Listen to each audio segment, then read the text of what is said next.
Well, cheers. In honor of World Cider Day, we are raising our glasses to Houston's very first cidery, Courtney. Cheers. Well, Houston Cider Company actually started out as a brewery, but in 2017, they switched gears to produce only cider. And since then, they've taken a hardcore approach to perfecting their craft. I'm Steve Macalello. I am one of the owners of Houston Cider Company. My name is Justin Engle. I am the cider maker here at Houston Cider Company. We are Houston's first production cidery, meaning that we produce everything that we make. I get the lovely job of climbing all the way up to the top of the tank to pitch the yeast slurry in. So you can't be afraid of heights around here. We strive to make kind of ciders that represent what Houston is all about. Houston's obviously a very diverse city, so we kind of want our ciders to reflect that. So these are some of the ingredients that we use in our ciders. B2B Honey gave us Guajillo raw honey. This is the hibiscus that we use. Cream Earl Grey tea. These are a bunch of the dry ingredients that we use. A lot of the ingredients that we use are fresh ingredients, so because of us being at Urban Harvest, I actually do go around to a lot of the farmers at Urban Harvest and take a look at their ingredients, see what's fresh in the time. We're making essentially a nut extract that we're going to use to build a pie crust flavor. So craft to us means using the best ingredients, means using whole ingredients. If we say our cider has mint in it, or if it has, cardamom in it, it really has that in it. We try to use whole ingredients where possible, minimally processed, and I think that you can really taste that in the cider. Creating a culture where it's okay to throw out a weird idea and not feel like people are gonna look at you like, what's wrong with you?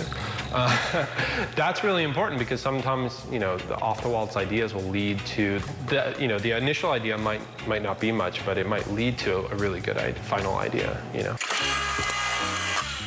As Houston's first production cidery, it's almost incumbent on us to take that responsibility kind of seriously and make sure people are left with the right impression of cider, Well, joining us now are Houston Cider Company co-founders Steve Macalello and Justin Engle to walk us through a little cider tasting. Guys, it's great to meet you. Congrats on the cidery. I feel like we should be calling you scientists, because it seems very technical the way you make your products, but I think it's really cool that you want to make your ciders as diverse as our lovely city here.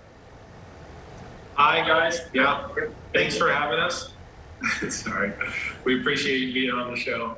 Yeah, it is really important for us to kind of reflect what Houston is in our product and in its glass. That's a big deal for us. Before we get to the tasting, guys, okay, I'm a newbie, so cider is in its own category, right? It's not a beer. Correct. Cider is made with, our cider is made with all apples. So all the apples are fermented with yeast, and that yeast produces CO2 and alcohol from the sugars in the apple.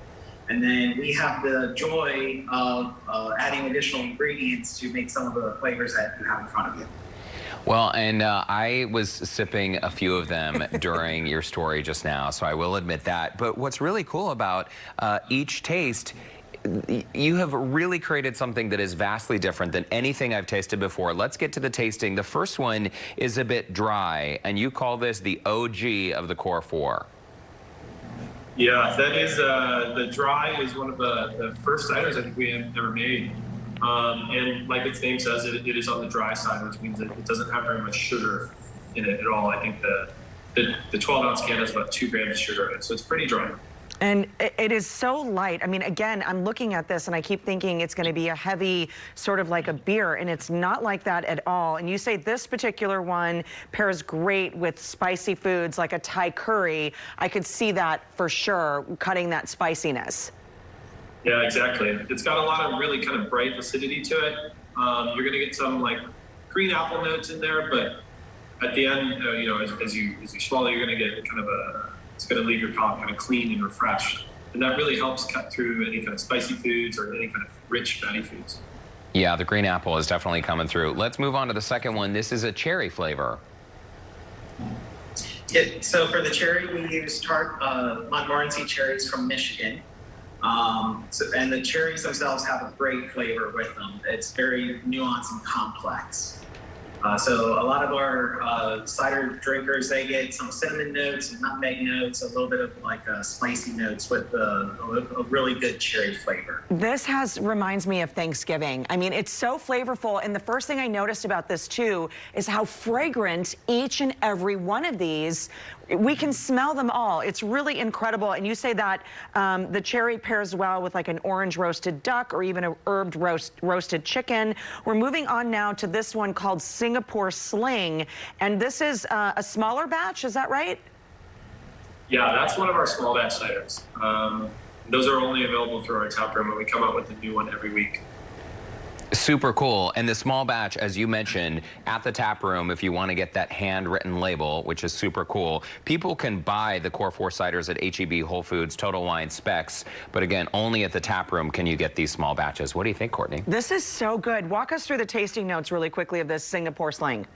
Sure. Yeah, that one's inspired by the classic cocktail, which is a gin-based cocktail. So instead of putting gin in it, we made our own house blend of gin botanicals. And we fermented this apple juice with those gin botanicals to kind of get that gin flavor in there. So that juniper is there, that kind of coriander is there, a lot of other flavors in there as well. It's delicious. All right, guys, we're just about out of time, but before we go, this Hibiscus Mint, I think might really be my favorite. They're all delicious, but if I had to pick one, I love that this is so unexpected. Where does it get its flavor? With the Hibiscus Mint, the cider is made with fresh mint and hibiscus, so that fresh mint provides a lot of great flavor to it, and particularly for the Houston summers, it's going to be a nice cooling effect from the mint. Oh, you hit the nail on the head. All of these are fantastic. I'm newfound love for ciders, but these last two are going to be at the pool with me this summer. Justin Engle, Steve Macalello, thanks so much. We'll see you at the tap room very soon. Cheers. Cheers. Cheers. Thank you. We're going to share all of these tasting notes plus a link to connect with Justin and Steve on the food and drink section of our website. Definitely give them a shout out. Love that Hibiscus Mint.